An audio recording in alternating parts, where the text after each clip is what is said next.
This is the solar generator I just finished constructing. I put this together so we could have a little extra power in the camper while boondocking.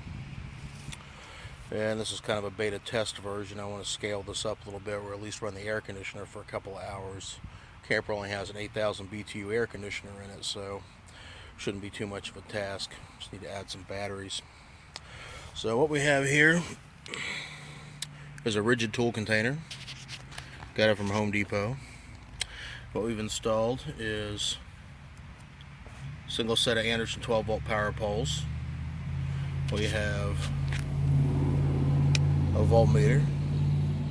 Can't really see it in this light, but it's showing 13.8 right now. That's charging off the panels.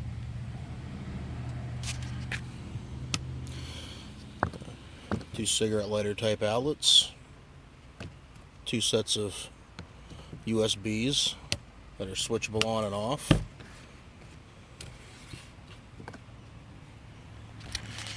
Up here we have what's going to be the power meter. That's going to tell us our watts, amps, and everything else coming in from the panel or out from the box.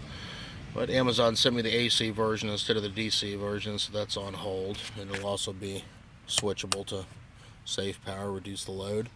Over here we have a 1,000 watt inverter. 3 outlets, 1,000 watts, 120 volts. On this side we have our solar disconnect. We can actually disconnect the internal charger from the battery, so the battery doesn't go back into the charger. Keep the charger on or help run down the battery. Right here is our connection for our solar panels. We use Anderson power poles and do 4 solar panels. Over here I have a 120 volt AC charger set to an AGM charger inside the box. Inside, right now it looks like a rat's nest, so I haven't quite finished everything. We have our charge controller, which is, I don't know if we can see there, happily ticking away, charging the battery. Our AGM battery charger. All of our rat's nest of wiring and switches.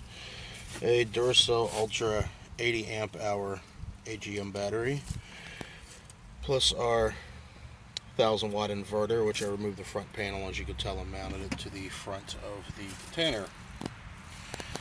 Right now we're just testing it out, running a single 80 watt folding solar panel. Seems to be doing the job quite nicely for what it is. I've got 3 more of these on the way, and that should take care of it. Do plan further designing another box like this that could be daisy chained together for even more power.